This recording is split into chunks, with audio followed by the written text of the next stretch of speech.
Bonjour à toutes et à tous. Bienvenue pour ce nouveau webinaire proposé par le FIP en Île-de-France.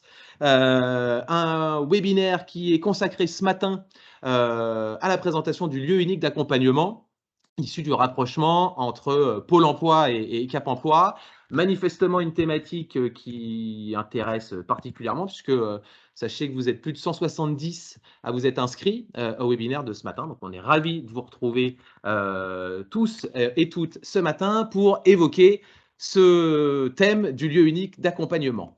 Petite précision d'ordre logistique, vous êtes donc très nombreux et nombreuses à vous être inscrits et connectés ce matin pour des soucis, pour des facilités d'échange. Vous n'avez pas la possibilité ni d'actionner vos caméras ni vos micros. Ça ne veut pas dire que vous n'avez pas le droit à la parole, bien au contraire. Je vous invite pour évoquer vos remarques, surtout poser toutes les questions que vous pourriez avoir sur cette thématique dès maintenant ou bien au cours du webinaire, à écrire vos questions, à écrire vos remarques dans l'onglet « Conversation » que vous devez maîtriser, j'imagine, les uns et les autres. Donc, n'hésitez pas à renseigner toutes vos questions et vos remarques dans cet onglet-là. On sera fort tout au long du webinaire de prendre en considération ces remarques et ces questions. Et je vais vous le dire très rapidement après, ces questions, elles seront traitées et soumises à nos intervenants de ce matin. Donc, surtout, n'hésitez pas à évoquer tous les sujets qui vous semblent importants que d'évoquer avec nos intervenants de ce matin par l'onglet conversation, par le chat, du coup. Très rapidement, ce webinaire, pourquoi on a souhaité l'organiser et pourquoi le FIP en Ile-de-France a souhaité l'organiser? D'abord et assez logiquement, pour pouvoir vous donner toutes les informations pratiques et récentes aussi pour certaines, quant aux modalités de déploiement de ce lieu unique d'accompagnement. De quoi on parle? C'est quoi ce fameux LUA? Peut-être que vous avez déjà entendu, dont vous avez entendu l'acronyme. Donc voilà, vous donnez toutes les informations concernant les modalités pratiques liées au déploiement de ce lieu unique d'accompagnement. Et puis, de manière un peu plus prosaïque, pouvoir aussi partager avec vous ou repartager avec vous des conseils pratico-pratiques pour pouvoir, in fine, disons les choses très directement, pouvoir continuer à contribuer à la progression des recrutements de bénéficiaires de l'obligation d'emploi au sein des structures publiques. Très concrètement, le programme que nous vous proposons ce matin est le suivant. On va revenir sur, évidemment, le LUA. Quel était le contexte qui a occasionné ce rapprochement entre Pôle emploi et Cap emploi? Et puis, rapidement, pouvoir revenir sur les objectifs poursuivis à travers la mise en place de ce lieu unique d'accompagnement. Et puis là aussi, de manière très concrète et précise, aujourd'hui, comment ça s'organise, le LUA, quelle est l'offre de services auquel vous, notamment employeurs publics, vous pouvez avoir accès à travers la mobilisation du LUA, et puis concrètement, qu'est-ce que ça peut changer et surtout, qu'est-ce que ça peut améliorer dans votre relation avec le service public de l'emploi, Cap emploi et Pôle emploi. On a souhaité, pour en finir sur le programme, également profiter de ce webinaire, prendre une vingtaine de minutes pour pouvoir revenir avec vous ou vous présenter, pour ceux à qui ça ne parle pas encore, une initiative un peu spécifique, j'en dis pas plus pour l'instant, donc une initiative régionale sur plusieurs régions, mais on va se concentrer sur l'Île-de-France là ce matin. Cette initiative qu'on appelle la Convention à tout pour tous. Je ne vous en dis pas plus pour l'instant, je manage le suspense, puisque rapidement, je vais vous présenter les intervenants qui nous font le plaisir d'être avec nous ce matin et vous dire qui vous présentera du coup cette initiative régionale. Je termine, je l'ai déjà dit d'un mot, en vous disant qu'on se conservera un temps d'échange à la fin de ce webinaire pour pouvoir traiter les questions et les remarques que vous ne manquerez pas, j'en suis sûr, de pouvoir nous faire parvenir dans le cadre de l'onglet Conversation. Voilà pour le programme et pour les objectifs que nous poursuivons à travers ce webinaire. Et j'en viens donc, et j'en suis ravi, maintenant à vous présenter aux intervenants que je remercie chaleureusement de s'être rendus disponibles ce matin pour pouvoir intervenir lors de ce webinaire. Je vais commencer par Anne-Cécile Richard, qui est la déléguée régionale Île-de-France de KEOPS Île-de-France, KEOPS qui est l'entité qui fédère les entités Cap emploi en Île-de-France. Donc Anne-Cécile Richard, accompagnée d'Hubert de Vaublanc, qui lui est chargé des relations partenariales au niveau de la direction Île-de-France à Pôle emploi. Donc Cap emploi et Pôle emploi, disons-le plus simplement, nous font le plaisir, à travers la présence d'Anne-Cécile et d'Hubert, de pouvoir être présents avec nous et de nous présenter le LUA. Bonjour à tous les deux et un grand merci encore une fois pour votre participation et votre présence ce matin. Par la suite, je vous parlais de la convention à tout pour tous. Cette convention et cette initiative, pour le coup, nous sera présentée grâce à la présence de Karine Martin, qui est chargée d'animation de la convention à tout pour tous pour la région Île-de-France, et accompagnée de Ghislain Rémy, qui lui aussi travaille depuis nombreux mois, voire de nombreuses années, si je ne dis pas de bêtises, sur le déploiement de cette convention à tout pour tous, et qui est également chargé de mission handicap auprès des étudiants de l'université Paris-Saclay. Bonjour à tous les quatre et encore une fois, merci beaucoup pour votre présence ce matin. Je vous l'ai dit très rapidement, mais c'est quand même important de vous repréciser que Charline, je suis accompagné de Charline, que je remercie également pour sa présence ce matin, Charline Flores, qui aura la charge de pouvoir suivre, recenser et puis retranscrire vos différentes questions, vos différentes remarques auprès de nos intervenants à l'issue de leurs interventions, donc probablement aux alentours de 10h30. On pourra conserver ce temps de remarques et pour soumettre vos différentes remarques et questions. Voilà pour l'introduction. Encore une fois, un grand merci à tous les quatre de votre présence ce matin. Et pour ne plus perdre plus de temps que cela, je passe la main immédiatement à de Vaublanc, qui a peut-être commencé à nous présenter ce contexte et ce rapprochement entre Pôle emploi et Cap emploi incarné par la mise en place du lieu unique d'accompagnement. Hubert, je vous laisse la main. Merci Benjamin, bonjour à tous et je suis très heureux d'être là avec vous ce matin pour vous présenter ce projet de rapprochement. On va juste commencer. Donc, première chose, moi je suis chargé d'études partenariales, je ne suis pas en charge de l'ensemble des partenariats à la direction régionale. Le chargé d'études partenariales en charge des TH suffit largement à occuper mes journées et ça me va très bien. Donc, juste de vous présenter de quoi on parle lorsqu'on parle de travailleurs handicapés en Île-de-France inscrits. Voilà, on a sur l'ensemble des données qui sont, vous savez, maintenant publiées trimestriellement depuis 5 ans, au dernier trimestre, donc il y a 15 jours, le nombre de demandeurs d'emploi en Île-de-France, c'est quasiment 1 million de personnes. Les nombres de demandeurs d'emploi en situation de handicap sur cette population-là, c'est 57 000 personnes. Donc, ça représente globalement 6% de la demande d'emploi à fin de mois, les travailleurs handicapés. Et donc, c'est une forte minorité, mais ça reste quand même une minorité, évidemment, même si nous, ça nous occupe 100% de notre temps. Et c'est important d'avoir ça présent à l'esprit parce que ça reste des volumes assez faibles si on met en exergue les métiers recherchés par les entreprises, les contraintes des postes et les contraintes de santé pour trouver des candidats dont vous auriez besoin.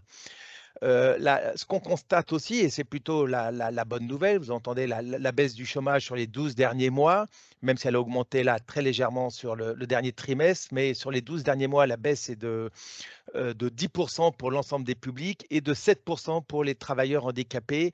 Donc, on a quand même une baisse qui est significative et je dois dire que depuis le temps que je suis les stats de ces populations-là, c'est la première fois que la baisse est aussi importante, donc on peut s'en réjouir.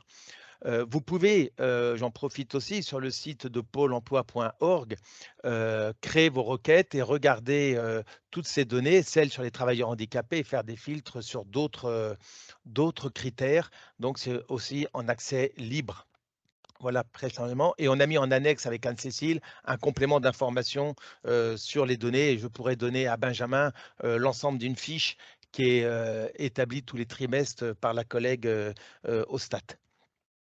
Voilà, peut-être en continuant d'abord sur ce projet de rapprochement, le LUA, le lieu unique d'accompagnement, c'est qu'un moyen géographique, si on peut dire. Ce qui est important, c'est de bien comprendre les constats qu'ont amené la décision du rapprochement par le gouvernement en 2018. Ils ont été établis, cette décision a été établie par de nombreux rapports, dont celui de l'IGAS. En fait, l'IGAS et les autres grands corps de l'État ont fait le constat suivant que la situation des travailleurs handicapés face à l'emploi était assez dramatique puisqu'il y avait seulement 35% de bénéficiaires de l'obligation d'emploi qui étaient effectivement en emploi contre 65%, 64% pour l'ensemble du public. Il y a une forte segmentation du public qui nécessite une offre de service morcelée avec entre de multiples structures et interlocuteurs et qui arrive à un manque de lisibilité sur les difficultés d'accompagnement et de suivi pour ces publics comme pour les accompagnants. Et donc, tout ça a amené cette décision au printemps 2018 et évidemment, mais on ne part pas, de rien avec la coopération avec, les Cap Emploi. Elles existent de longue date et elles étaient d'ailleurs de qualité par rapport à ce qui était demandé à l'époque, par les pouvoirs publics et ça l'IGAS et les grands corps de l'État le pointent également dans leur rapport. Mais on voit bien qu'on arrivait au bout du système, de cette logique-là. Les objectifs, du projet, ils sont, très très importants et ils souhaitent une nouvelle organisation du service public, de l'emploi en ce qui concerne les travailleurs handicapés, avec un déploiement national qui est engagé depuis 2020 et qui est progressivement généralisé, entre 2021 et 2022 partout en France. Voilà. Hem Et en complément, le déploiement, c'est finalisé au septembre là, donc aujourd'hui, tous les sites sont ouverts, partout en France. Donc l'essentiel de l'objectif, hein, c'est de faire en sorte que, les demandeurs d'emploi rentrent plus facilement en emploi et tout ce qui concourt à ce qu'on vous explique là-dedans n'est qu'un moyen logistique, si je puis dire, pour arriver à une amélioration de la situation de l'emploi des personnes en situation de handicap. Voilà, donc le lieu géographique, l'offre de services commune, l'ensemble des éléments sur lesquels on a travaillé avec, Cap Emploi au niveau national, régional, territorial et local ne vise qu'un seul objectif qui est, la baisse, du nombre de demandeurs d'emploi en situation, de handicap et le fait aussi que les entreprises, les employeurs publics et privés puissent retrouver les compétences de travailleurs handicapés dont elles ont besoin.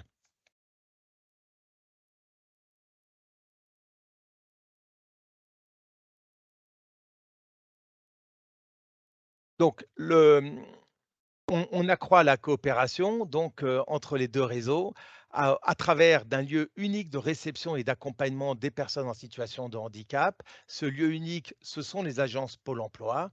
Donc, l'agence devient, ce qu'a dit, Benjamin, le lieu LUA, mais c'est vraiment un acronyme plutôt interne, hein, et donc c'est qu'une seule porte d'entrée avec des démarches simplifiées pour les demandeurs d'emploi et il arrivait fréquemment que le demandeur d'emploi était invité à se présenter, au Cap emploi, il se présentait à Pôle emploi et l'inverse était évidemment vrai. Donc, tout ça, ça engendrait des difficultés importantes pour les publics qui étaient, par définition en difficulté, du fait de leur handicap.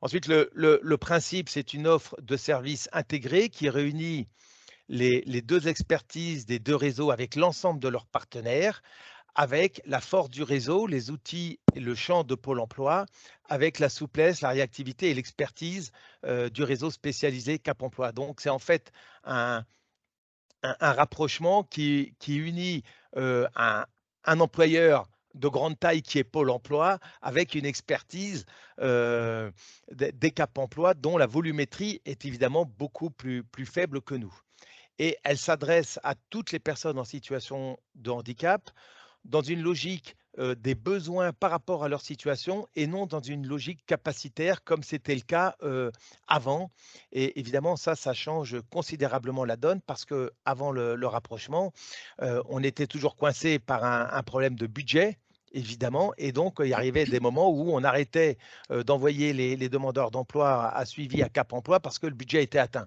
et évidemment maintenant on n'est plus là-dessus, on s'adresse à toutes les personnes et on regarde quelle est la problématique du demandeur, d'emploi en situation de handicap et on l'oriente en différents parcours, en fonction de sa problématique au regard de l'emploi et de sa problématique de santé.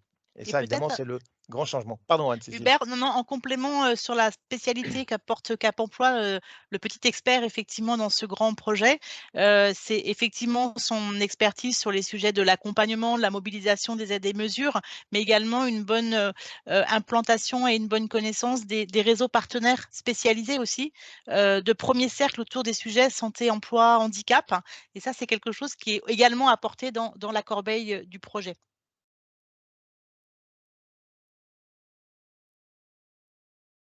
Donc, sur le principe du projet, il a été construit à tous les niveaux. Évidemment, il y a une équipe nationale qui s'est mise en place avec une parité équilibrée, évidemment, entre les instances Cap Emploi et Pôle Emploi, et puis au niveau régional et au niveau territorial des départements et au niveau de chaque agence.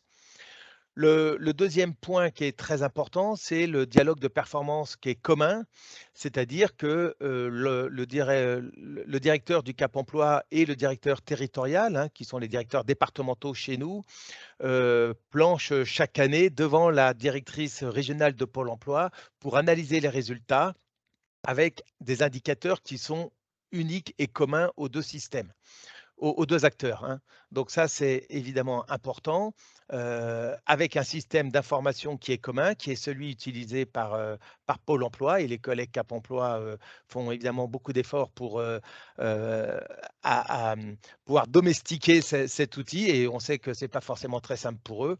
Voilà et puis le point, c'est que, les collègues Cap emploi, restent compétents pour, le volet 2 de des activités des Cap emploi qui est l'insertion dans l'emploi, hein. Donc le projet ne vise que l'insertion vers l'emploi, donc des demandeurs d'emploi sans emploi pour accéder à l'emploi et dans les compétences des Cap emploi, il y a le maintien dans l'emploi, et là, il reste seule compétence sur ce volet-là, ainsi que le CEP salarié. Donc voilà et là, c'est dans les organisations, antérieures, donc effectivement, c'est, ça reste dans les logiques des locaux Cap emploi. Sur les sujets du maintien, donc d'évitement effectivement du risque d'inaptitude, mais également tout l'accompagnement aux mobilités professionnelles et aux transitions professionnelles des ce qu'on appelle des actifs occupés, donc des personnes qui ont un contrat de travail, qu'on soit chez un employeur, privé ou un employeur public et également d'ailleurs les travailleurs, indépendants en situation de handicap. Donc sur ces sujets-là, ne sont pas couverts par ce périmètre du rapprochement. Sur le projet, alors d'un point de vue un peu plus opérationnel, hein, ça après les grands principes, que je vous ai donnés. Donc, les collaborateurs de Cap emploi, sont dans nos agences 2 jours par semaine. Il y a un collaborateur de Cap emploi présent, parfois 2, mais souvent, 1, 2 jours par semaine dans nos agences, hein. Donc, ils constituent une team handicap puisque les collègues Pôle emploi ont également des portefeuilles à dominante travailleurs handicapés pour, les demandeurs d'emploi qui sont le plus en difficulté. Tandis que les collègues Cap emploi qui viennent, ils conservent leur portefeuille de suivi de demandeurs d'emploi composé exclusivement de personnes en situation de handicap, tandis que pour les collègues Pôle emploi, c'est entre 40 et 60-70 selon les les les les effectifs des personnes évidemment et puis, selon Mmh. les charges. Et au sein de ces teams handicap, c'est vrai que le conseiller Cap emploi justement est aussi, ressource et appui, technique pour les collaborateurs, de Pôle emploi dans, les services qu'ils délivrent auprès de personnes handicapées. Donc, il y a vraiment cette logique aussi de communauté de travail et d'action, heu, à la maille de chaque agence qui s'installe. Donc, ce qui est important, c'est qu'on voit que dans chaque agence et on a également, au niveau de Pôle emploi, des conseillers à dominante entreprise et dans chaque équipe handicap, il y a aussi un collègue à dominante entreprise dont la mission est plutôt d'aller au contact des entreprises, qui est membre de cette équipe et en fait, l'un dans les autres, ce projet implique, globalement, 1 000 collaborateurs des 2 réseaux, que ça soit les conseillers et les managers, chargés d'animer ces collaborateurs-là. Donc ça, on devient au niveau de l'Île-de-France, hein, Voilà, c'est ça. une force importante, au service, des employeurs et et des demandeurs d'emploi, ce qui n'était pas du tout le cas avant, parce qu'avant, au niveau de Pôle emploi, les demandeurs d'emploi en situation de handicap étaient répartis sur l'ensemble, étaient disséminés sur l'ensemble. Tout ça dans une logique sur l'ensemble des collaborateurs, dans une logique de la lecture de la loi de 2005 qui disait que finalement, on ne va pas mettre les demandeurs d'emploi en situation de handicap sont avant tout des demandeurs d'emploi comme les autres. Pour pas qu'ils soient stigmatisés, il y a besoin qu'ils soient au même niveau que les autres. Mais évidemment, c'est ce qui a été pointé dans le rapport. On est arrivé au bout de ce système et on revient un peu à une spécialisation qu'on a peut-être connue avant la loi de 2005 autrefois. En tout cas, maintenant, c'est un peu ça. On revient peut-être légèrement sur la lecture de cette loi et qui fait qu'on a des collègues 100% travailleurs handicapés qui sont euh, enfin, des demandeurs d'emploi qui sont suivis par des collègues 100% pour les Cap emploi et pour les collaborateurs de Pôle emploi à raison de 40-70% dans des modalités différentes selon les besoins des demandeurs d'emploi. Hubert, il y a une question qui a été soulevée dans le chat sur laquelle j'ai répondu en fait Oui, en bien direct, sûr. mais pour que tout le monde puisse en profiter. Il y a une question sur savoir parce qu'effectivement les chiffres qu'on présente sont des chiffres régionaux franciliens, Oui. mais il y a la question de la taille en fait des agences, le nombre, enfin des teams handicap dans les agences. Donc en fait les choses ont été formatées aussi aux fonctions du nombre de demandeurs d'emploi, travailleurs handicapés par agence. Par exemple, sur l'Île-de-France, ça fait 121 agences qui sont couvertes de cette manière-là. Et ça va être entre 3 à 6 personnes selon le nombre de demandeurs d'emploi. Il y a des agences dans lesquelles il va y avoir 100 travailleurs handicapés, des agences plus petites, et il y a des agences dans lesquelles il va y avoir 800 travailleurs handicapés qui vont être inscrits à cette agence. Donc, il y a aussi un ajustement aux besoins en fait des agences. Donc la moyenne, je dirais, elle est de 3 à 6. Je pense que je me trompe pas trop sur Oui. la région Île-de-France. Et Ouais, vous sachant voyez, que c'est hors, bien sûr, en plus les équipes employeurs qui sont le second cercle, on va dire, du projet, puisqu'il y a les conseillers qui accompagnent les demandeurs d'emploi travailleurs handicapés, mais il y a également autour du projet les conseillers qui sont dans la relation employeur privé-public et du coup qui font la médiation entre l'offre et la demande. voilà. Euh,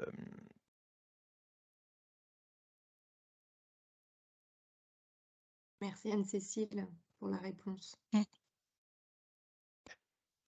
Donc, les objectifs côté employeur, si on regarde un petit peu, c'est dans l'offre de service et on a détaillé un petit peu en annexe le contenu de ces points-là, mais on va pouvoir le faire un peu pour répondre à vos questions. Ce qui nous a permis, dans un premier temps, ce qui nous a semblé important, c'est de vous donner des grandes lignes pour ne pas vous noyer dans les détails.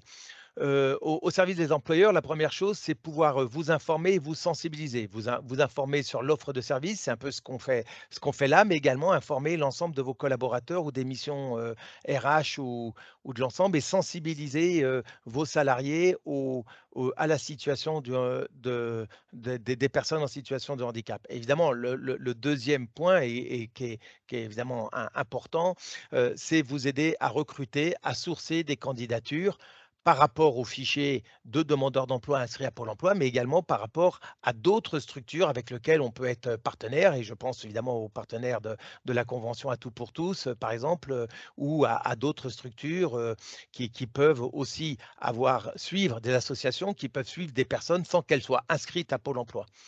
Ensuite, le point suivant, c'est vous aider à intégrer ou à compenser le handicap pour que la personne puisse être bien dans son poste le plus en adéquation possible compte tenu des contraintes de santé qu'elle a. Un point suivant, c'est accompagner la personne sur un parcours personnalisé de retour à l'emploi qui tient compte des besoins de compensation, rétablissement. La compensation, c'est évidemment faire en sorte que, au maximum, le handicap soit compensé par rapport à son poste de travail. Les besoins qui sont liés au rétablissement, c'est comment la personne assume son handicap et comment elle vit avec son handicap au quotidien. Voilà. Également un point qui est important dans la logique, et notamment évidemment pour la fonction publique, mais pas que la fonction publique ou les fonctions publiques, c'est évidemment vous aider à recruter des apprentis. Ça rentre dans le point recruter, puisque les apprentis sont bien dans des contrats, un contrat de travail. Néanmoins, il y a un zoom spécifique sur les apprentis que l'on peut mettre en œuvre. Et puis pour les CAP, accompagner spécifiquement les parcours professionnels pour préserver ou maintenir dans l'emploi, c'est ce qu'on disait tout à l'heure, soit maintenir en emploi ou évoluer dans l'emploi en interne à l'entreprise ou en externe si, compte tenu de l'état de santé, la personne ne peut pas rester dans l'entreprise où elle est ou chez l'employeur dans la fonction publique, hein. Ça revient un peu au même. En complément peut-être Hubert, il y a 2 choses. Alors sur les apprentis, ça me permet de rappeler que pour les travailleurs en situation de handicap, il n'y a pas d'âge Limite d'âge. limite pour accéder, à l'apprentissage. Donc ça, c'est toujours un sujet qu'il est important de rappeler.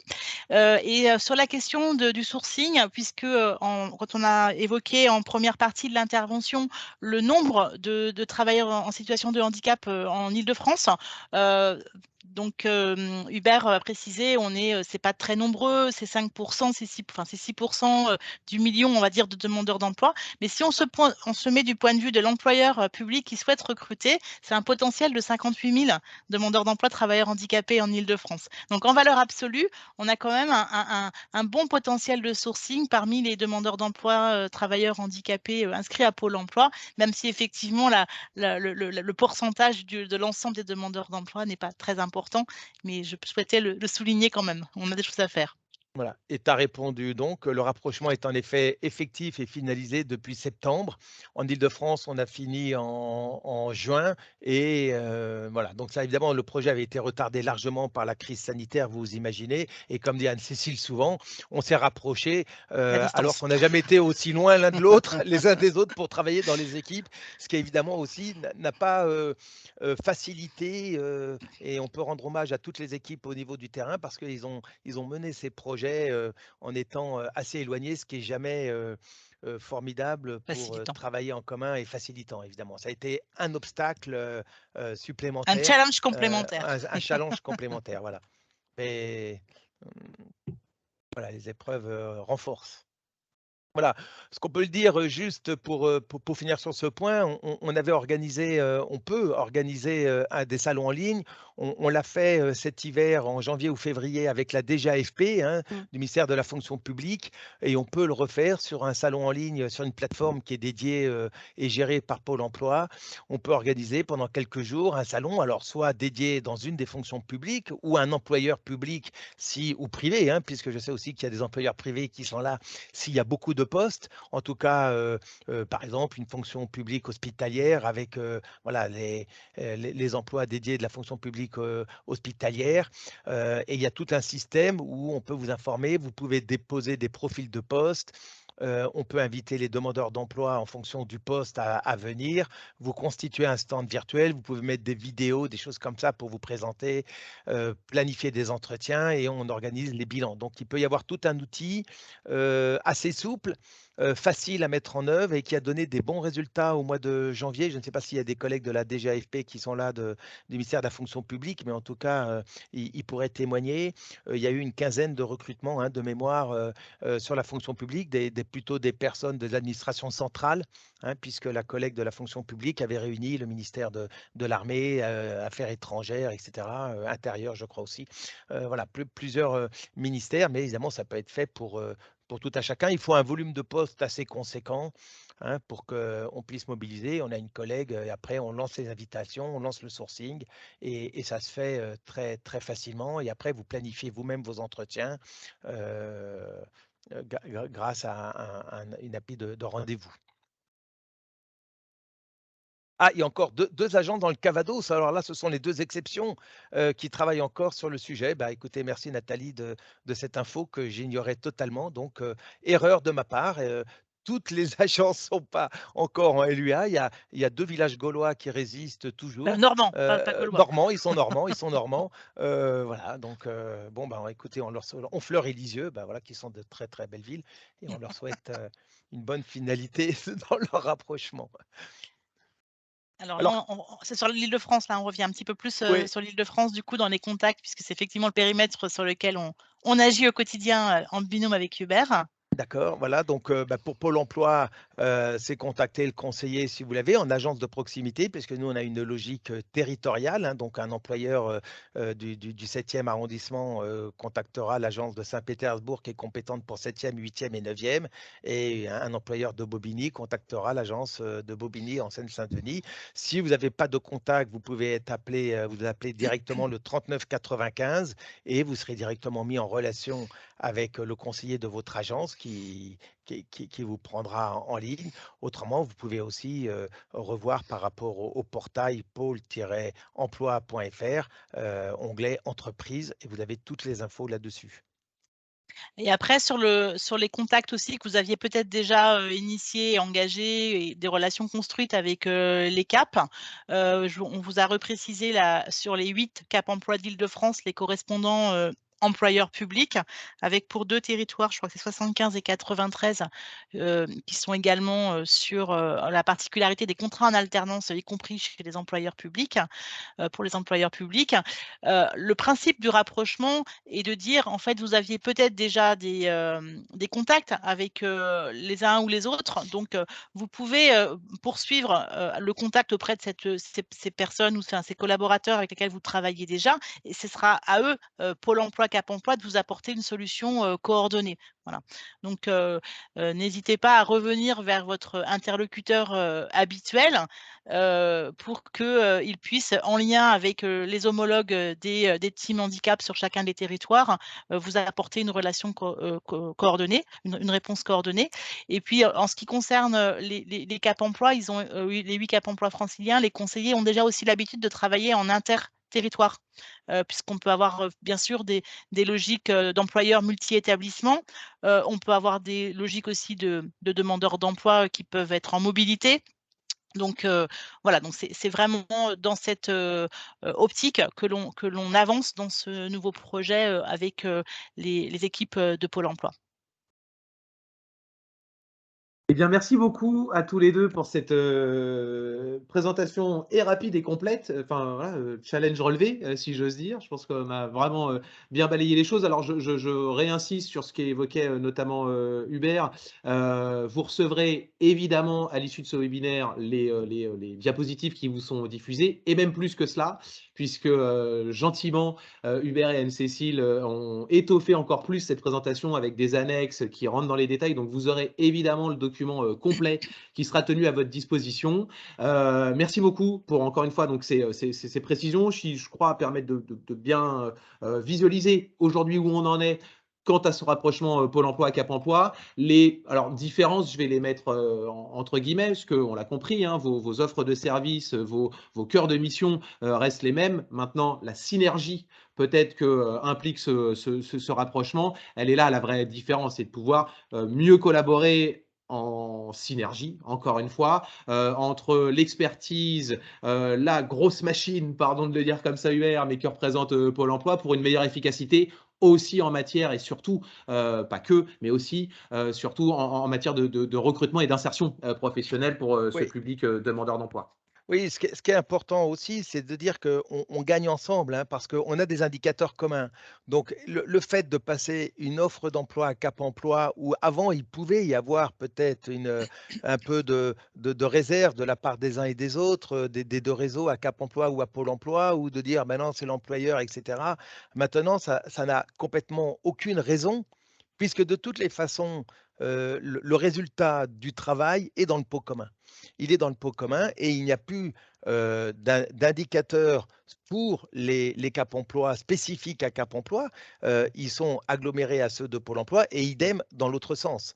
Et évidemment, la grosse machine que nous sommes, on apporte également le reste de la compétence de Pôle emploi sur l'ensemble des politiques publiques de l'emploi qu'on apporte à Cap emploi d'une manière, la force du réseau, les outils, etc., mais également l'ensemble des éléments qui font le quotidien de Pôle emploi au-delà du champ des travailleurs handicapés. Et c'est ça qui paraît important. Et évidemment, vis-à-vis des équipes, ça permet d'être transparent les uns vis-à-vis des autres. Bon, voilà, même si tout n'est pas encore, on n'est pas complètement naïf, parce qu'on a passé un peu l'âge de l'être, mais enfin, je parle pour moi, Anne-Cécile, mais voilà, donc, mais en tout cas, voilà, ça permet d'aplanir les difficultés s'il peut y en avoir. Toutes les agences sont accessibles aux PMR, oui, et au-delà même, puisqu'elles sont accessibles également aux personnes sourdes, puisqu'on a un dispositif qui s'appelle ADEDA, Aide aux demandeurs d'emploi déficients auditifs, où le demandeur d'emploi qui arrive dans une agence se fait reconnaître, le collègue se connecte avec une tablette et au bout du fil, entre 9 h et 17 h, sans rendez-vous, il y a un interprète en LSF pour les demandeurs d'emploi qui signent. Pareil, Mais- sur le côté visuel, on travaille sur le sujet. Merci pour ces précisions, Hubert.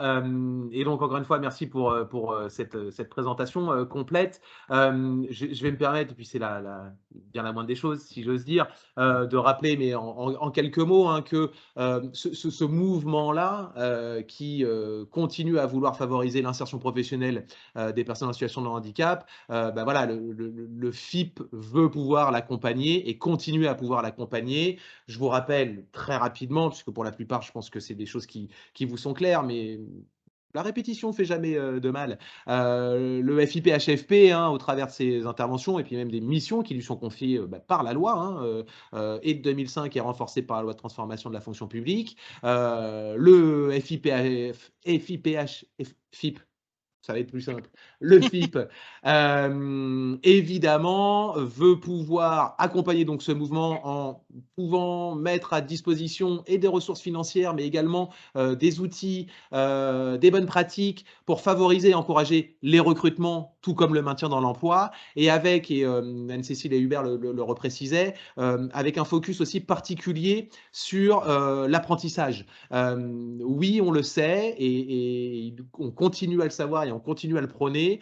La voie de l'apprentissage est un vrai plus, et en particulier pour les demandeurs d'emploi en situation de handicap qui, sans caricaturer les choses, mais bien souvent se retrouvent, pour certains d'entre eux, dans la situation de devoir se reconvertir, apprendre un nouveau métier, s'engager sur une nouvelle voie professionnelle. Et bien souvent, la voie de l'apprentissage permet pour une personne avec déjà un certain nombre d'années de carrière derrière elle, de pouvoir envisager une reconversion peut-être de manière plus sereine, plus sécurisée, en mobilisant cette voie de l'apprentissage. D'où, comme le précisait aussi Anne-Cécile tout à l'heure, le fait que la loi permet et autorise, notamment pour ce qui concerne l'accès à la fonction publique, toute personne en situation de handicap de pouvoir accéder à ce contrat d'apprentissage sans qu'il y ait de limite d'âge qui puisse lui être opposée. À 35, à 40, à 45, même à 55 ou parfois 60 ans, on l'a déjà vu, cet apprentissage peut être envisagé, et encore une fois, parce qu'il permet de pouvoir sécuriser peut-être une deuxième partie de carrière, voire une reconversion professionnelle pour les personnes le nécessitant en raison de leurs difficultés de santé. Donc, le FIP-HFP intervient sur l'ensemble de ces champs. Il intervient notamment par la mobilisation d'aides, hein, qui peuvent être des aides financières pour beaucoup d'entre elles. Rappeler, puisque je crois qu'avec nous ce matin, on a beaucoup d'employeurs publics, on a aussi, me semble-t-il, des centres de formation, des partenaires, des associations. Rappeler en quelques mots les principes d'intervention du FIP-HFP. cette fois je l'ai dit sans trébucher, le FIP peut être mobilisé s'il permet de pouvoir accompagner un parcours, sécuriser une insertion, une intégration ou un maintien dans l'emploi. Pour autant, il ne se substitue pas, il ne doit pas être mobilisé avant le droit commun. Là aussi, comme Hubert le rappelait, un demandeur d'emploi, puisque c'est ce public-là dont il s'agit en particulier ce matin, un demandeur d'emploi en situation de handicap est d'abord un demandeur d'emploi et doit pouvoir d'abord accéder au droit commun accessible à l'ensemble des demandeurs d'emploi. Le FIPHFP peut être sollicité, et j'ose même dire doit être sollicité, si le droit commun ne permet pas de répondre totalement ou de manière suffisamment satisfaisante aux besoins de la personne et de l'employeur, parce que la compensation du handicap peut être le surcoût lié à la compensation d'un handicap pose une difficulté pour l'employeur ou pour la personne concernée. En cela, le FIPHFP doit pouvoir être sollicité pour pouvoir donc venir en complément et en complémentarité du droit commun. Les aides du FIPHFP sont mobilisables pour tous les employeurs publics, on s'entend bien, évidemment, tout employeur public, qu'il soit sous convention ou non avec le FIPHFP, qu'il ait atteint ou non le fameux taux fatidique des 6% de demandeurs d'emploi, de travailleurs handicapés, 6% liés à l'obligation d'emploi de travailleurs handicapés. Donc voilà, quelle que soit la situation de l'employeur public, il peut solliciter les aides du FIPHFP. La seule contrainte est de bien pouvoir être en régularité vis-à-vis d'une éventuelle contribution auquel s'acquitter. Voilà, si vous êtes en difficulté par rapport à la contribution que vous devez au FIPHFP, là pour le coup ça pourra poser un problème. Mais dans tous les autres cas de figure, ces aides sont mobilisables. Pour autant, et dernier point, peuvent être sollicités, c'est l'employeur public, ça c'est le principe d'intervention du FIP, c'est l'employeur public qui fera la démarche, qui doit pouvoir solliciter en son nom pour son agent ou ses agents en situation de handicap, le FIPHFP, et avec un principe fondamental qui est le principe de la prescription. Le FIP n'est pas là pour décider de quel type d'aide ou de quel besoin il faut pouvoir s'acquitter par rapport à l'agent. La prescription est notamment une prescription de la part du médecin du travail. Cette prescription est le sacro-saint pour pouvoir étoffer la demande auprès du FIPHFP, expliciter le besoin de compensation de l'agent concerné ou plus largement de l'équipe, voire du besoin qui aura été recensé et observé par l'employeur public. Je termine d'un mot parce que j'ai très envie de passer maintenant la parole à Karine, qui doit nous parler plus en profondeur de ce principe de la convention à tout pour tous. Je termine donc d'un mot en vous rappelant aussi que le FIPHFP, à travers son intervention, il intervient directement auprès des employeurs publics et des agents publics en mobilisant ces aides financières. Il intervient, je dirais, indirectement, et j'y mets des guillemets, à travers les financements et le cofinancement qu'il peut assurer avec l'AGFIP notamment, versant privé de cette affaire-là. Donc en finançant et en cofinançant les prestations d'appui spécifiques, les fameuses PAS que je vous invite à mobiliser autant que possible, et vous commencez à voir que là, il y a quand même un écosystème qui se dessine. Cap Emploi, Pôle Emploi, les interventions du FIPHFP, des interventions spécialisées pour assurer l'intégration, le maintien, la sensibilisation sur le terrain des équipes sur des handicaps spécifiques. Voilà, le FIP participe lui aussi à travers ses financements à la délivrance des prestations d'appui spécifiques, à la mise en place de ce qu'on appelle les EPAST, les études préalables à l'adaptation et à l'aménagement des situations de travail, pour le dire plus simplement et directement, des études ergonomiques pour étudier des situations et des environnements de travail, notamment au profit de personnes bénéficiaires de l'obligation d'emploi, et participe également au financement du dispositif Inclus Pro Formation pour pouvoir accompagner à la réflexion et à l'élaboration et la mise en œuvre d'un nouveau projet professionnel peut être nécessité par une inaptitude ou un soupçon d'inaptitude qui nécessiterait une reconversion professionnelle. Donc, Cap Emploi et Pôle Emploi, main dans la main pour accompagner ce public-là. Le FIPHFP également à vos côtés pour pouvoir distribuer, ce n'est pas le bon terme, mais en tout cas mobiliser ces aides financières si parfois c'est le point financier qui parfois constitue un frein à un maintien ou à une intégration dans l'emploi, et aussi à travers ces financements, par la mobilisation de ces acteurs spécialisés dans l'accompagnement de l'intégration et du maintien dans l'emploi des personnes en situation de handicap, que sont les prestataires d'appui spécifiques, les prestataires délivrant les PAST ou le dispositif Inclus Pro Formation. Nous sommes, allez, je vais me permettre de le résumer comme ça, à votre disposition.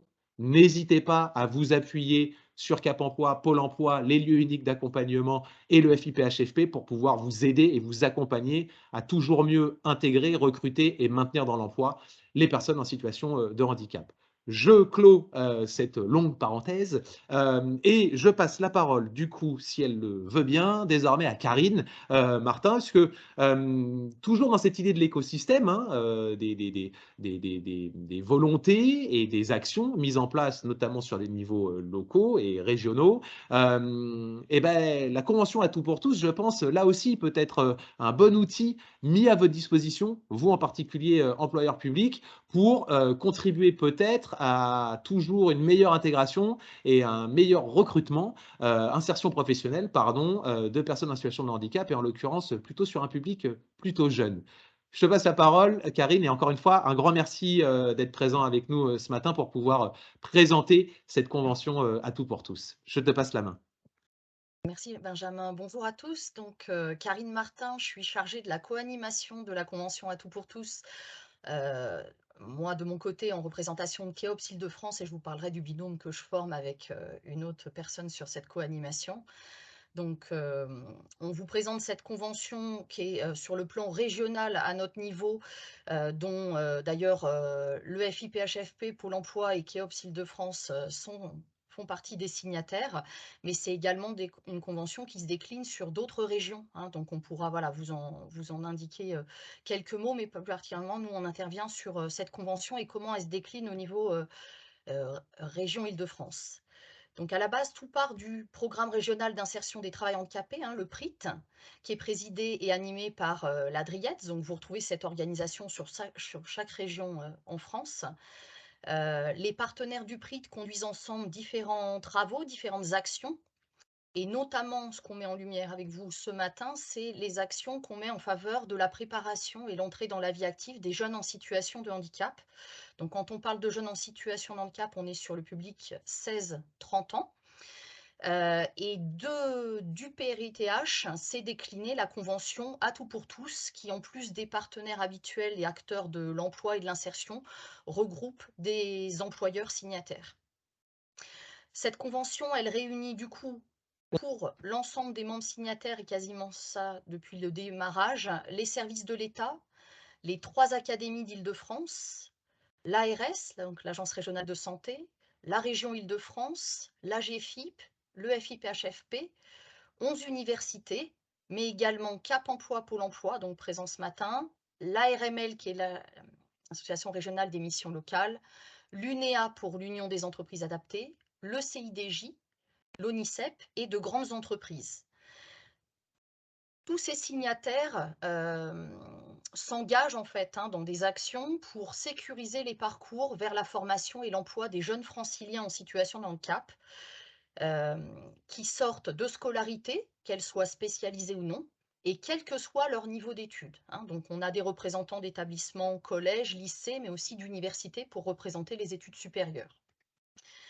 La convention à tout pour tous, elle a été initiée quand même depuis plusieurs années, ça remonte à 2015. Donc il y a voilà, beaucoup de travaux et d'énergie qui ont été déployés depuis 2015 au travers de l'Île-de-France, et elle s'est renouvelée pour 3 ans au début de l'année, donc le 24 janvier 2022. Donc tous les 3 ans, il y a un renouvellement avec les membres signataires, les partenaires signataires de la convention, et des actions prioritaires à mener en direction des jeunes en situation de handicap. Les partenaires à la fois de l'éducation, de l'orientation, de l'insertion et du monde économique peuvent ainsi travailler en réseau pour assurer en fait un continuum de soutien et d'accompagnement pour les jeunes, quelle que soit leur situation, qu'ils soient encore en scolarité, en recherche d'un premier stage, en sortie de leurs premières études et en recherche d'un contrat en apprentissage par exemple, ou bien de leur premier emploi.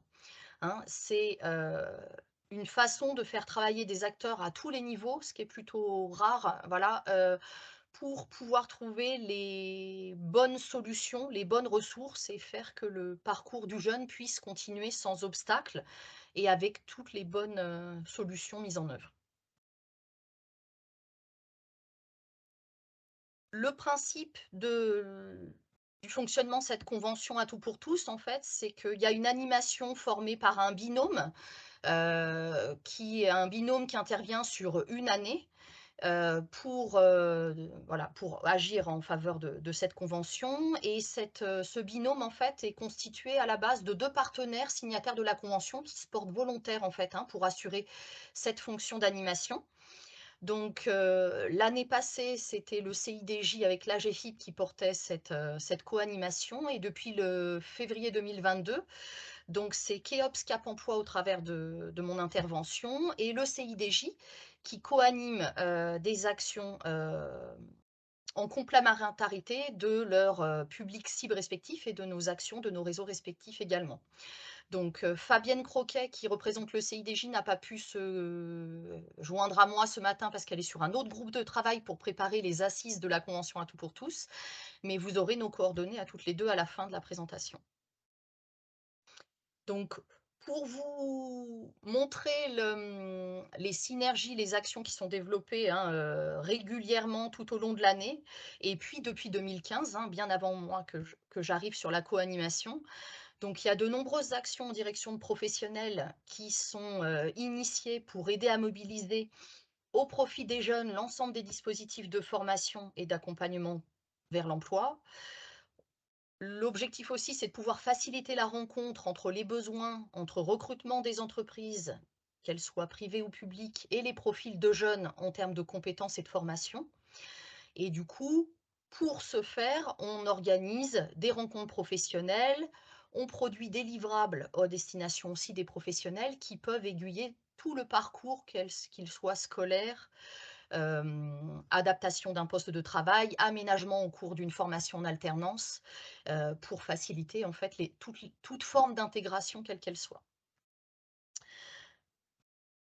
La convention est également là pour intervenir, sur des actions en direction de jeunes et de leurs familles. Donc il y a des organisations de forums, de job dating.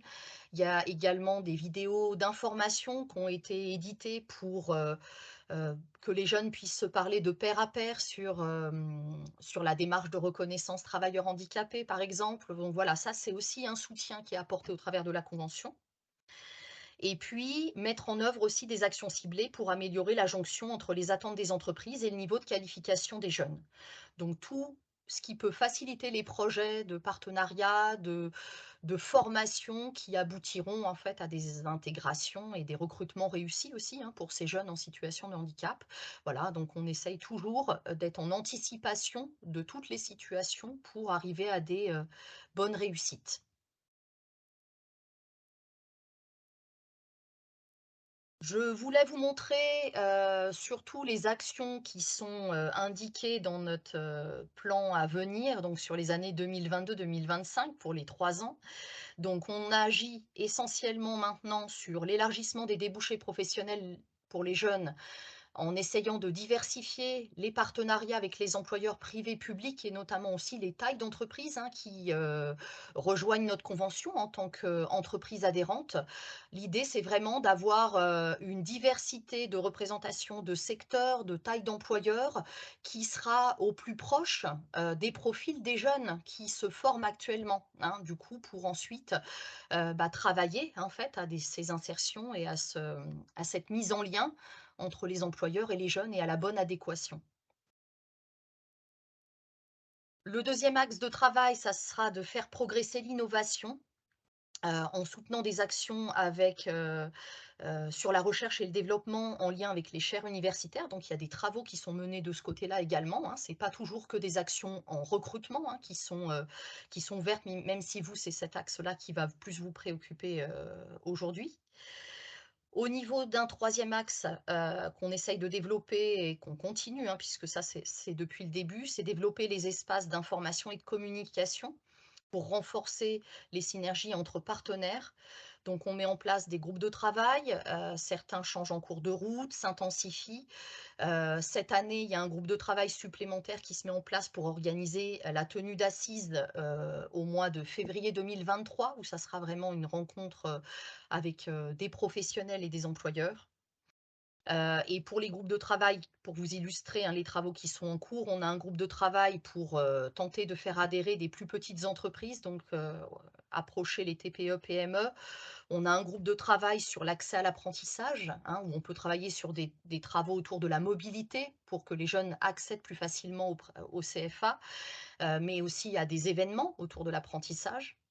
Un groupe de travail sur un fonds d'aide exceptionnel quand le droit commun ne peut pas répondre, ou même les aides de la GFIP et du FIP, à des situations de jeunes.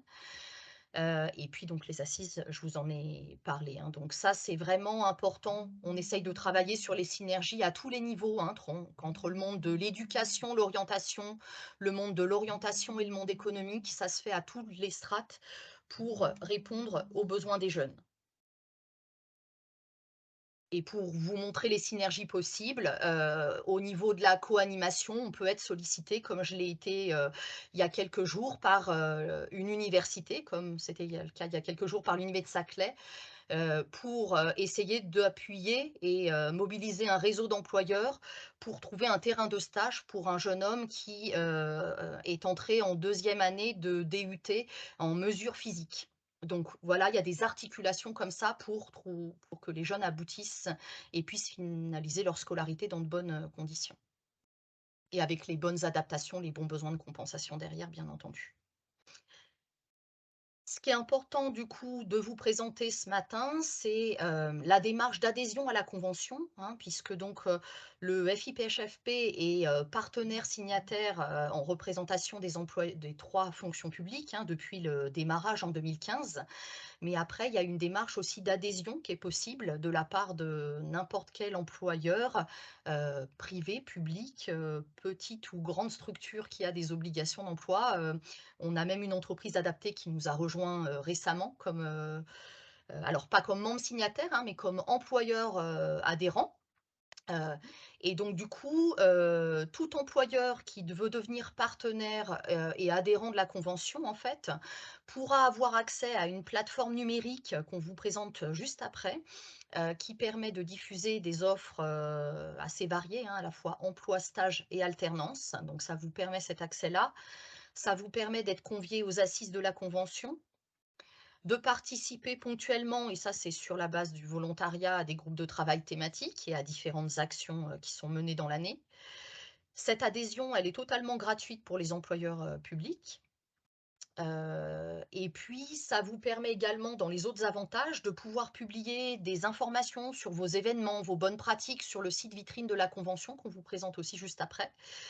De pouvoir être présent régulièrement sur des événements emploi alternance qui sont portés par tous les partenaires de la convention. Ce n'est pas que la convention qui organise des événements, mais chaque partenaire qui est signataire a ses propres événements et les partage au sein même de la convention. Et surtout aussi, bénéficier de candidatures pour des stages et des contrats d'apprentissage. Donc, il y a le volet stage et apprentissage qui est une bonne démarche pour pouvoir intégrer des jeunes en situation de handicap dans vos différents services. Et là, on pourrait vous donner plein d'exemples possibles, puisque du coup, c'est très important de pouvoir aussi former ce public. D'ailleurs, nous, pour les réseaux Keops, on forme à la fois les jeunes et les adultes, mais du coup, là, on parle plus particulièrement des jeunes jusqu'à 30 ans sur cette phase-là.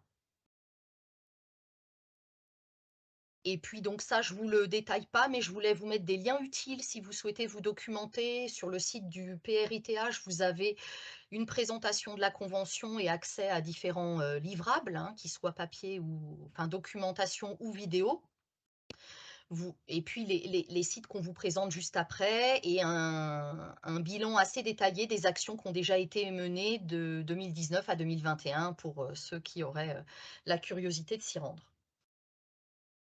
Voilà, je vous remercie de votre attention et donc vous retrouvez nos coordonnées, donc les miennes et celles de Fabienne Croquet, qui est mon binôme CIDJ, pour co-animer cette convention, et donc on se tient à votre disposition pour répondre à n'importe laquelle de vos questions. qu'elle soit pour reparler de la question de l'adhésion et de la plateforme et comment voilà, vous pouvez mettre en route cette démarche, mais également n'importe quelle question ponctuelle qui vous viendrait à l'idée. Merci à Merci beaucoup, tous. merci beaucoup Karine pour cette présentation. Et puis je vais saluer Ghislain Rémy qui nous a rejoint. Merci beaucoup Ghislain d'être présent avec nous aussi ce matin. Karine l'évoquait, l'un des outils pratico-pratiques, j'allais dire, de cette convention, c'est aussi cette plateforme. Ghislain, est-ce que vous pouvez nous en dire un peu plus sur cette plateforme, concrètement, comment ça fonctionne et notamment, je suis employeur public, voilà, à quoi j'accède, comment ça marche, tout ça. Donc, bonjour à tous, effectivement. Donc, Ghislain Remy, je suis chargé de mission handicap au niveau de l'université Paris-Saclay, donc une des universités qui fait partie de la convention. La plateforme À tout pour tous, en fait, elle est née au départ de Toulouse, qui avait besoin qu'il y ait du lien entre les différents partenaires de la convention À tout pour tous et puis les étudiants en situation de handicap. L'idée étant de faciliter les stages, la recherche d'emploi et du parrainage. Et en fait, on a étendu cette plateforme-là. Donc la version 1 de la plateforme est devenue une version 2 nationale avec Toulouse, Paris. Il y a Bordeaux qui est en train de rajouter, de nous intégrer, et elle sera effective en janvier 2023. Alors, le principe de cette plateforme est assez simple. En gros, c'est un espace en ligne où les étudiants vont pouvoir s'inscrire et auront une visibilité. Donc là, à l'heure actuelle, il y a 15 490 offres qui sont disponibles sur la plateforme. Et ces offres, elles sont par département, elles sont par type de contrat, des CDD, des CDI, des stages, dans à peu près une vingtaine de secteurs d'activité qu'on a regroupés. Et c'est effectivement que des partenaires de la convention À tout pour tous. Alors pourquoi on dit ça? Parce qu'on est sur une population particulière. On est sur des étudiants ou des élèves en situation de handicap. Alors, il y a les deux, hein, élèves et étudiants. Je veux bien la slide d'après, ça me permettra de focaliser dessus. Je vous ai fait des beaux dessins. Et donc, on a des élèves en situation de handicap dans les académies qui ont aussi des besoins, des étudiants, et on voit qu'entre les deux, entre l'employeur et puis ces candidats, on a les référents handicap. Donc, les référents handicap, sont soit académiques, soit universitaires, soit des conseillers en insertion pro. En fait, l'élève, il n'est pas laissé en lien direct avec l'entreprise. Il est toujours accompagné de son référent qui va l'aider à faire ses lettres de motivation, à se préparer à ses entretiens, et puis qui va prendre contact aussi, qui va l'aider à prendre contact avec l'employeur et qui va vérifier que ça va bien se passer avec l'employeur. Et l'employeur, c'est pas n'importe qui non plus, c'est pas les RH standards, c'est vraiment les personnels dédiés à l'accueil des personnes en situation de handicap. Pourquoi on fait ça? Parce qu'en fait, on se rend compte que si on veut que ça marche dans l'embauche et le maintien en emploi, il faut des personnes concernées et qui s'investissent vraiment dans l'accompagnement. Donc, participer à la plateforme, c'est aussi, c'est pas un chèque en blanc qu'on vous donne en fait quand vous allez intégrer la plateforme. On vous demande aussi quelle est votre politique de handicap, comment vous prenez en charge les personnes chez vous, pour s'assurer que quelque part, si on vous donne un accès à une population d'étudiants ou d'élèves en situation de handicap, ils seront bien pris en charge et il y aura un bon accompagnement. Donc, c'est un cercle vertueux en fait, hein, pour tout le monde. Et voilà. Donc après, sur les 9 universités, il n'y en a plus 11, hein, ça a un peu baissé depuis qu'il y a eu des regroupements. Mais sur les 9 grandes universités parisiennes, ça crée un volume, plus les 3 académies, ça crée un volume d'étudiants qui est très conséquent, hein. Simplement aussi, vous n'aurez pas dessus l'ensemble des étudiants en situation de handicap. Il y a plusieurs raisons à ça. Il y a ceux qui n'ont pas de RQTH alors qu'ils sont quand même en situation de handicap. Tout le monde ne la demande pas malheureusement, même si on pousse. Hein, les chiffres à l'heure actuelle, on est à moins de 10% de jeunes suivis avec un handicap à l'université, mais seulement 10% ont une RQTH. Donc voilà, notamment parce qu'il y aura un travail sur les dyslexies, même en emploi. Un jeune qui a une dyslexie, est-ce que c'est reconnu par la RQTH? C'est encore pas tout à fait suffisant pour que ça soit pris en compte dans les entreprises. Toujours est-il qu'on a un cadre ici qui nous permet de les accompagner et c'est très souvent des étudiants qui ont des difficultés pour se positionner. Voilà, comment je monte mon handicap, comment je me valorise par rapport à mes compétences. Je ne suis pas que le handicap.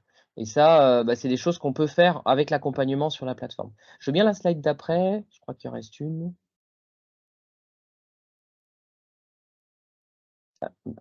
Voilà, c'était juste pour vous montrer un petit peu l'étendue. Donc là, l'avantage de faire une plateforme nationale, c'est qu'on a quand même des groupes partenaires de la convention qui sont sur un réseau national. Et donc, le fait qu'ils aient intégré Toulouse, qu'ils aient intégré voilà, l'Île-de-France, n'empêche qu'ils peuvent proposer des postes sur toute la France. Et ça, c'est une force aussi parce qu'on a des étudiants, même s'ils sont sur Paris, qui ont envie d'aller à Toulouse faire de l'aéronautique, par exemple, et qui sont, pour certains, mobiles, hein. Et on a fait un travail aussi sur les aides, sur les mobilités, où on peut demander des aides. Et ça va les aider aussi. Donc, on a une visibilité nationale maintenant. On a des discussions qui sont aussi avec voilà, la Réunion, avec d'autres régions, hein, évidemment. On est monté sur un modèle qui est vraiment transposable à toutes les structures. Et ce que je vous disais tout à l'heure, c'est pour devenir partenaire, en fait, c'est pas un chèque en blanc. Donc il y a un peu de travail quand même pour montrer que voilà, vous avez une vraie politique de handicap, d'accompagnement et que ça peut correspondre à la plateforme. Voilà. J'en ai fini, j'ai fait vite. C'est parfait, Ghislain, et merci beaucoup pour encore une fois ces précisions et notamment sur voilà, les aspects pratico-pratiques de cette plateforme. Je le ressouligne, alors je ne dis pas que tout, je suis vénal comme garçon certainement, mais tout n'est pas que, l'avantage n'est pas que là-dedans. Je vous rappelle que l'adhésion pour un employeur public à la convention Auto pour tous est une adhésion qui est gratuite. À minima, je vous invite à aller prendre de l'information sur le site vitrine de la convention. Aller regarder plus en détail voilà, les avantages et bénéfices pour un employeur public aussi que de devenir partenaire de cette convention. Et puis, je ne veux pas le dire ni à votre place, Karine, ni à la place de Ghislain, mais voilà, les binômes d'animation sont à votre disposition aussi pour pouvoir répondre à vos questions, pour pouvoir vous accompagner dans cette démarche et faciliter ce lien avec la convention à tout pour tous. Des questions, vous en avez. Pardon, J'en ai Ghislain, vu je vous en prie. j'en ai vu une dans le chat, on me demandait Parfait. quelles étaient les conditions d'accès à la plateforme pour les étudiants. Donc il y a deux modalités, soit ils sont dans une structure, ils sont accompagnés, et donc dans ce cas-là, ça peut être soit le référent qui inscrit l'étudiant, qui dit voilà, cette année, j'ai tel étudiant qui a des besoins, et il lui fait une inscription. Et à partir de là, il en devient automatiquement le référent et il va pouvoir le suivre. Soit les étudiants s'auto-inscrivent, mais à partir de là, s'ils s'auto-inscrivent, ils doivent s'identifier par rapport à un établissement donné, que ça soit académique, que ça soit universitaire. Quand ils sont sans demandeur d'emploi, ils peuvent aussi se positionner sur des conseillers en insertion pro ou sur les missions locales. Et à partir de là, le référent de cette structure-là valide la candidature, dit OK, je veux bien m'en occuper, c'est moi qui vais le suivre. Et à partir de là, il a l'accès aux offres et il va pouvoir postuler, candidater et se faire accompagner. Voilà. Merci pour ces précisions. Je sollicite Charline, du coup, pour savoir si il reste quelques questions, parce que je pense que vous avez déjà Oui, répondu à pas mal de choses. Charline, ouais, qu'est-ce qui ressort des échanges sur le chat? merci pour votre proactivité parce qu'effectivement, il y a un bon nombre de questions qui ont été traitées. Là, ce qui reste, c'est surtout, par exemple, est-ce qu'il y aurait un exemple de partenariat entre un LUA ou une agence de Pôle emploi et un organisme qui assure l'accompagnement social d'actifs en situation de handicap et en recherche d'emploi, type par exemple un CCAS?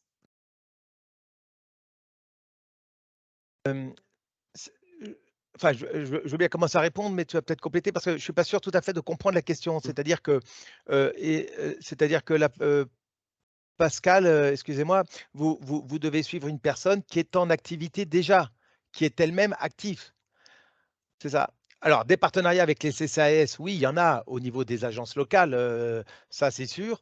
En général, quand on est en contact avec un CCAS, c'est qu'on a souvent des difficultés d'emploi, mais pas toujours, j'ai l'impression, par rapport à ce que vous dites. C'est sûr que nous, à Pôle emploi, on s'adresse plutôt en priorité aux personnes qui n'ont pas d'emploi. Quand on aura remis au travail les 57 000 personnes inscrites, on sera déjà… voilà, ça c'est plutôt… Après, pour le maintien en emploi, c'est peut-être ça. Vous voyez, je ne vois pas bien la question, mais je pense qu'il peut y avoir des partenariats au niveau local entre les CCAS des municipalités, des agglos et les agences locales. Et je pense qu'il y en a, très certainement au quotidien, hein. Les CCAS, les centres d'action sociale communale sont évidemment un lieu où un public en difficulté par définition fréquente ces structures et donc il peut y avoir des liens avec ça. Alors nous, on s'adresse à une population de personnes inscrites et le sujet, c'est que la volumétrie est telle que on ne peut rien faire si une personne n'est pas inscrite à Pôle emploi. On ne peut pas gérer une personne sur un coin de post-it comme ça. Alors, soit si la personne est en activité, c'est à ce moment-là du maintien dans l'emploi, et c'est plutôt à Cap Emploi de pouvoir répondre dans ce cadre-là, il me semble, mais autrement, pour nous, c'est la clé d'entrée, c'est l'inscription à Pôle emploi, parce qu'autrement, c'est évidemment ingérable, ingérable. Ouais, alors je sais pas, effectivement, la question, je ne sais pas si ça concernait peut-être un allocataire du RSA ou quelque chose comme ça. C'était peut-être, ce sujet-là. C'est vrai que comme on n'a pas les micros, c'est pas simple de faire préciser la question. En tout cas, les partenaires, du réseau, enfin des conseils le conseil départemental ou effectivement les centres d'action sociale sont des partenaires dans les mesures, dans Bien les sûr. prestations qu'ils proposent, et on est toujours dans la complémentarité, ah oui, oui, oui, c'est ça, oui, je n'ai pas de micro. Donc c'est ça, ça concerne les RSA, c'est ça? Vous ou pas du tout? En fait, c'est pour être sûr de ne pas répondre à côté. Oui, c'est ça. D'accord, donc c'est pour des personnes qui seraient, allocataires du RSA et accompagnées, si je reformule et vous allez me dire oui ou non. Si c'est des personnes qui seraient allocataires, du RSA ou des minima sociaux, qui seraient en situation de handicap et accompagnées par les conseils départementaux, en fait, à ce titre-là. Ce serait si je comprends bien la question. C'est tout à fait ça. Ah Mmh, super! bien sûr. Donc, du coup, effectivement, alors soit les personnes sont inscrites à Pôle emploi et l'action, va tout à fait se réintégrer, dans cette logique-là, soit elles ne le sont pas. Cap emploi, accompagne également des personnes qui sont pas encore inscrites, à Pôle emploi. On a tendance effectivement à recommander l'inscription, à Pôle emploi. D'abord, c'est le premier acte de dire: «Je suis demandeur d'emploi», donc ça met la personne aussi en situation de se positionner comme demandeur d'emploi et puis, en bénéfice direct, si on peut parler comme ça permet aussi, du coup, à la personne d'accéder à l'ensemble des mesures, aides, prestations et réseaux qui sont proposés par le service public de l'emploi au global, on va dire. Donc voilà. Mais pour autant, il y a des partenariats, auprès enfin entre, Cap Emploi Paris travaille bien sûr, avec, la collectivité parisienne, et c'est pareil pour tous les territoires, je pense, hein. Donc ça fait partie de l'écosystème, Bien dans sûr. avec nos partenaires, des équipes du conseil départemental pour les minima allocataires du minima sociaux, bien sûr. Et et alors peut-être on peut en profiter pour compléter, ce que disait Ghislain à propos des jeunes qui n'ont pas la qualité, qui ne se font pas reconnaître la RQTH, hein, par rapport aux 10 des étudiants qui sont en situation de handicap et qui n'ont qu'une enfin qui dont la majorité donc ne sont pas RQTH. On a des difficultés dans les systèmes d'information, au niveau de Pôle emploi pour faire reconnaître et valider la volumétrie de travailleurs handicapés et cette difficulté est maintenant levée puisqu'on a des conventions avec les conseils départementaux, avec les MDPH, et on va avoir automatiquement dans nos systèmes d'information, à partir du moment où les personnes se font reconnaître travailleurs handicapés, un flux d'informations des MDPH vers les pôles emploi. Donc, ça ne va pas enlever la démarche individuelle que fait la personne, évidemment, et qui est un acte individuel d'un jeune ou d'un moins jeune, d'aller vers la MDPH déposer un dossier de RQTH, mais en tout cas, une fois qu'il est fait, il y a une sécurisation des données entre les MDPH et Pôle emploi qui est en train de se faire et ça sera validé normalement pour la région Île-de-France au premier trimestre 2023. Les MDPH sont en train de mettre en conformité les SI par rapport aux évolutions nécessaires. Peut-être si j'ai une minute, Benjamin, mais Bien sûr, bien sûr. sur le sujet des jeunes, en fait, hein. Donc effectivement et Karine l'a très bien, expliqué dans la présentation de la convention, c'est de faire travailler ensemble l'articulation entre les réseaux, éducation nationale, jeunes, orientation et cetera et l'enseignement supérieur, mais surtout après les questions service public de l'emploi. Donc c'est vraiment de faire coïncider, et d'articuler ces choses-là pour pas qu'il y ait de rupture. Puisqu'effectivement, on a beaucoup de jeunes qui n'ont Mmh. peut-être pas encore fait une démarche de reconnaissance de qualité de travailleur handicapé, mais pour autant, beaucoup d'entre eux avaient pu bénéficier soit d'un enseignement spécialisé, soit je sais pas moi, de tiers-temps, enfin, d'aménagement au titre de leur enseignement ou de leur scolarité. Et donc, il y a ce travail en fait d'articulation et de présentation de quand tu étais à l'école, tu avais un tiers-temps, mais quand tu vas être en situation d'emploi, la compensation, elle peut aussi s'envisager. Et donc, il y a ce travail qui doit se faire en direction des jeunes et de leurs familles. Et vraiment, le travail de cette convention, il est aussi sur ce périmètre-là. Et un des livrables qui a été évoqué par Karine tout à l'heure, ça a été 2 petites vidéos, qui sont en ligne, hein, sur le site du PRIT, qui sont, des jeunes, en fait, qui expriment, pourquoi ils ont fait cette démarche de reconnaissance qualité de travailleur handicapé et comment ça leur a été utile dans la suite de leur parcours. Donc il y a une vidéo qui est plutôt, un infra-bac et une vidéo qui est plus un post-bac. Voilà. Merci beaucoup pour toutes ces Merci. précisions. D'autres remarques, d'autres questions, Charline, peut-être? Alors, une question sur un éventuel rapprochement entre le FIP et l'AGFIP. Oula, oula, ça c'est pour Benjamin, ça. C'est pour Benjamin. Merci, Claire. Déjà, vous êtes co-engagés dans le financement Oui, des EHPAST, voilà. oui, Mais tout à fait. et des subventions pour les Cap Emploi aussi, d'ailleurs, bien sûr, bien sûr, bien sûr.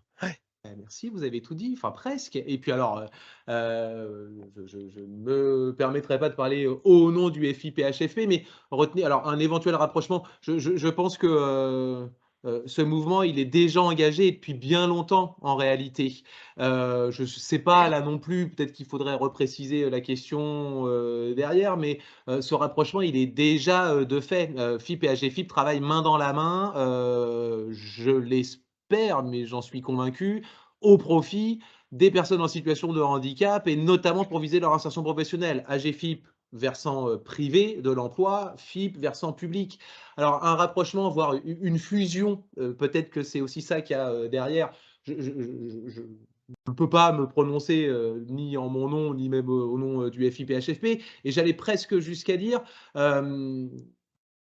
il y a une logique, me semble-t-il, à accompagner les employeurs du secteur privé d'une certaine façon et d'accompagner les employeurs publics d'une certaine façon qui n'est pas forcément antinomique ou contradictoire, mais avec des spécificités. Le statut de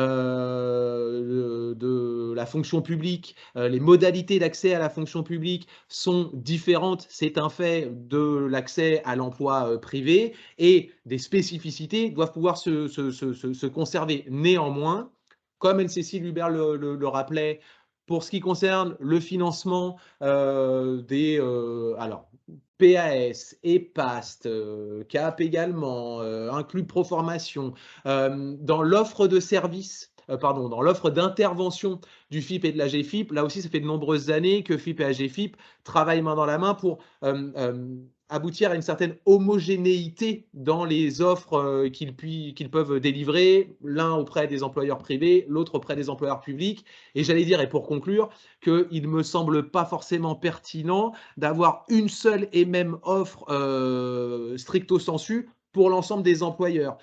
Conserver une certaine spécificité d'accès et de maintien dans l'emploi public et dans l'emploi privé, c'est pas si idiot que ça quand même d'avoir ces deux visions-là. Donc fusion, je n'en sais rien, rapprochement certainement, et depuis, si c'est pas toujours, depuis de très nombreuses années en tout cas, certainement. Alors, on peut Merci, compléter, hein, par contre, ce qu'il y a dans les tuyaux, et vous en avez entendu parler, hein, c'est la mise en place de France Travail, et Thibaut Guilly, qui a été nommé par Olivier Dussopt, ministre du Travail, comme chef de projet de l'instance configuratrice de France Travail. Et en effet, les travaux ont débuté d'un point de vue avec des groupes de travail un peu à tous les niveaux, et normalement, c'était annoncé pour fin 2023. Hein. Vous l'avez vu dans la presse par rapport à un communiqué de presse qui avait été publié fin mi-septembre ou début octobre. Est-ce qu'il y a une question là de... Il y a une question qui vient d'être postée, effectivement. Donc, est-ce que pour la fonction publique territoriale, des CDG ont formalisé un partenariat avec Pôle emploi? Donc ça, c'est la première question. Ensuite, est-il possible d'avoir un seul référent pour l'ensemble des agences du département? Et troisième sous-question, aujourd'hui les agences travaillent de manière hétérogène. Comment travailler à une harmonisation dans les relations? Alors, enfin, moi, je peux commencer à compléter. On va commencer par le bas. Ils travaillent de manière hétérogène. Bah oui, on s'emploie à une harmonisation dans les relations et c'est un peu le projet, l'objectif de ce projet, hein, de rapprochement, c'est qu'il y a une uniformisation dans l'offre de services. Par contre, évidemment, les personnes sont différentes et là, on arrivera du mal à en faire copier-coller des uns et des autres, hein, parce qu'évidemment, il y a des acteurs, il y a des organisations, il y a aussi un public qui est différent. Neuilly-sur-Seine, c'est pas tout à fait Bobigny ou La Courneuve, donc on travaille différemment. Et évidemment, ça implique des méthodes de travail et puis une relation entre les professionnels qui sont évidemment liés aux ressources humaines, tout simplement. Par contre, oui, des référents pour l'ensemble des agences, oui, on a des chargés de mission territoriaux. Il y a les directeurs des CAP, hein, qui ont leur pleine autorité sur leurs équipes, hein, et on a des chargés de mission territoriaux. Et je pourrais faire passer à Benjamin c'est les noms de mes collègues au niveau de chaque territoire par rapport à ça. Ensuite, s'il y a un recrutement spécifique par rapport à un volume d'emploi ou d'établissement lié à un département important, oui, ça peut être en effet lui qui peut être la clé d'entrée, le chargé de mission en territoire, mais on renvoie en général le travail opérationnel de sourcing et de contact et de préparation des publics aux équipes, hein, dont c'est leur savoir-faire et leur quotidien.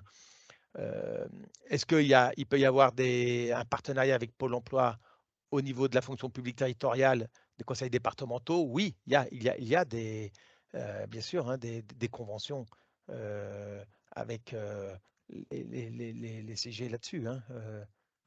Je ne sais pas si je réponds bien à la question. Ça me paraît clair. N'hésitez pas à compléter si vous avez des éléments. C'est Madame Grandjean qui a posé la question. Si vous avez besoin de davantage d'éclaircissement, n'hésitez pas à mettre un commentaire dans le chat.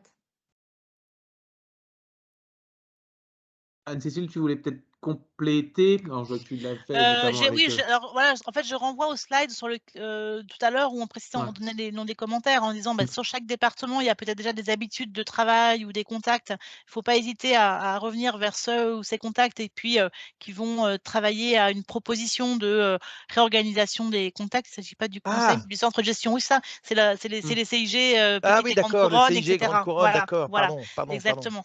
Oui, Alors, d'accord. pour Paris, c'est particulier parce que la collectivité est mono, des départements et villes, etc. Et donc là, l'organisation avec Cap Paris est déjà structurée et du coup intégrée en lien avec les 14 ou 15 LUA parisiens. Et puis pour la petite et la grande couronne, effectivement, et je pense qu'il faut vraiment retravailler à la maille des départements ou ou des départements concernés. Peut-être que la question, je ne sais pas si elle est sur la petite ou la grande couronne, est-ce qu'elle est sur l'ensemble des départements concernés de la petite ou de la grande couronne, ou est-ce qu'elle est sur un territoire en particulier? Donc là, je pense qu'il faut travailler à la maille de Oui. voilà, pour Du répondre, c'est un peu territoire, du compliqué, du département. Oui, oui, territoire tout à concerné. fait. Voilà. Oui, oui, excusez-moi, madame, hein, j'avais pas. Oui, bien sûr. Alors non, non. Alors pour répondre, il y a pas aujourd'hui avec Pôle Emploi, il n'y a pas à ma connaissance, il n'y a pas de convention avec les centres de gestion petite ou grande couronne, en effet. Mais ça ne peut.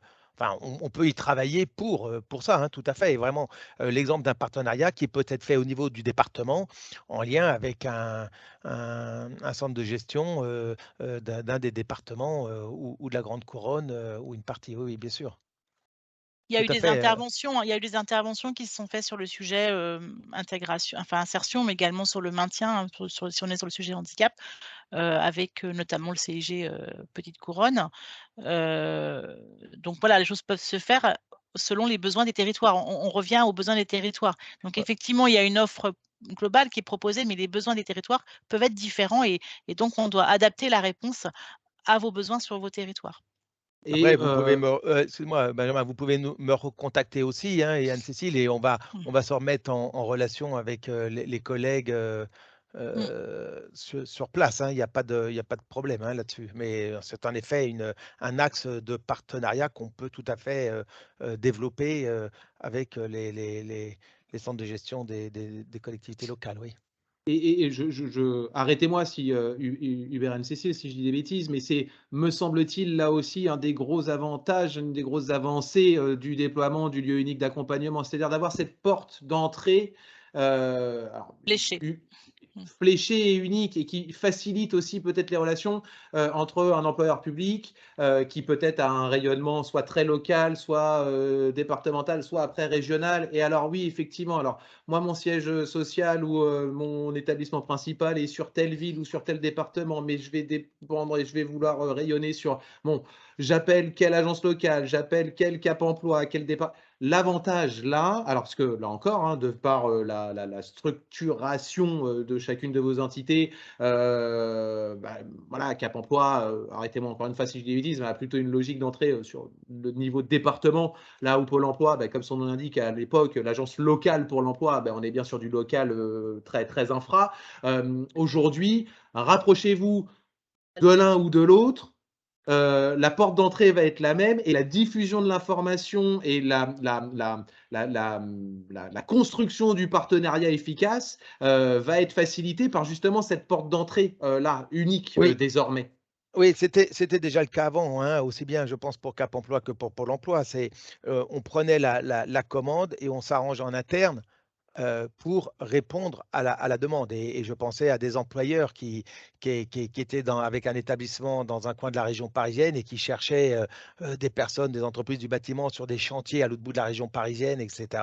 Voilà, on s'arrangeait pour se mettre en relation avec les collègues à l'autre bout de la région parisienne si besoin. Mais là, évidemment, c'est toujours la clé d'entrée est unique par rapport pour nous au siège de l'établissement dont dépend de l'agence. Et ensuite, c'est à nous, entre les équipes Cap Emploi et Pôle emploi, de voir comment on diffuse, qui on contacte et comment on fait nos courses en interne pour répondre à la demande. Voilà, ça c'est l'objectif. Alors ça se met en place, hein, on comprend, il peut y avoir aussi des axes d'amélioration, mais en tout cas, moi je serais preneur des difficultés pour justement redonner le cadre si besoin, hein, mais c'est le principe. Et la question qui vient d'arriver sur les personnes, alors les PMR étrangères, alors déjà la question du handicap, elle est pas que sur les PMR. La question du handicap, c'est aussi peut-être la mobilité réduite, mais pas que, donc ça me permet de le rappeler. Oui. La question de nationalité n'entre pas en ligne de compte si c'est une question, enfin voilà, on peut être effectivement demandeur d'emploi d'origine étrangère en situation de handicap, on est traité comme demandeur d'emploi en situation de handicap, quelle que soit sa nationalité. Concernant l'accès à l'emploi public, qui est l'objet aussi du webinaire, bien sûr, ça sera pris en compte dans la partie réglementaire administrative sur ce point. Voilà. Et si la question était liée à des politiques plus larges autour des publics migrants, l'OFI et compagnie, alors là, on est peut-être un peu plus loin du sujet qui nous préoccupe aujourd'hui. Pour autant, on est le SPE, donc Pôle emploi, Cap emploi, on est signataire de conventions entre l'OFI et le SPE sur ces sujets-là. Mais là, je pense qu'on est un peu loin peut-être du sujet d'aujourd'hui. Ouais, en tout cas, on a des collègues là qui suivent les personnes d'origine étrangère, les migrants, donc c'est-à-dire essentiellement ceux qui traversent la Méditerranée, qui viennent d'arriver, les Ukrainiens, etc. Et ils sont de l'autre côté de la cloison, donc on voit très bien qu'on peut, en effet, ce que dit Cécile, il y a les conventions avec ces organismes et il y a des collègues qui sont directement au quotidien, qui gèrent avec l'ensemble de ces organismes et qui font vivre les conventions. Ils sont 2 à s'occuper de ce sujet à la direction des partenariats. Ils sont juste de l'autre côté de la cloison. Et en effet, je peux travailler avec eux lorsqu'il y a des personnes en situation de handicap. Le sujet, la priorité de ces personnes-là n'est malheureusement, parce qu'elles ont évidemment affaire avec beaucoup d'urgence, le handicap n'est pas forcément la première chose qu'ils doivent régler, même s'ils doivent le faire. Il y a les problèmes de santé, évidemment, mais il y a aussi tout le reste. Donc, mais en tout cas, oui, ça existe, en effet. Et ils sont venus me trouver pour faire avancer des dossiers ou avoir des points de précision sur la situation des travailleurs handicapés. Merci beaucoup pour toutes ces précisions. Je me rends compte qu'il est très bientôt 11 h, donc je vous propose de conclure cette matinée et ces échanges riches qu'on a pu avoir ensemble ce matin. D'un mot, vous rappelez qu'évidemment, le replay de ce webinaire, comme les précédents, alors vous pourrez le retrouver sur le site du Handipact Île-de-France, et puis surtout et avant tout, en réalité, sur le site du FIPHFP, qui, vous le savez pour la plupart certainement, a fait peau neuve assez récemment, et désormais donc sur le site du FIP, vous avez un onglet région, et donc vous allez pouvoir retrouver pour la région Île-de-France comme pour toutes les autres régions, les replays, les outils, les différents outils d'information qui sont produits dans le cadre des actions menées en région par le FIPHFP. Et puis, pour ce qui concerne pardon, les employeurs publics franciliens, je vous donne rendez-vous au tout début du mois prochain, du mois de décembre, pour le dernier webinaire de l'année 2022. Ce ne sera pas le dernier webinaire, je vous rassure, mais pour l'année 2022, si, ça sera bien le dernier, qu'on voudra consacrer cette fois au dispositif de l'emploi accompagné. Là aussi, vaste sujet qui mérite certainement quelques rappels, quelques explications et puis quelques illustrations et de témoignages sur sa mise en œuvre.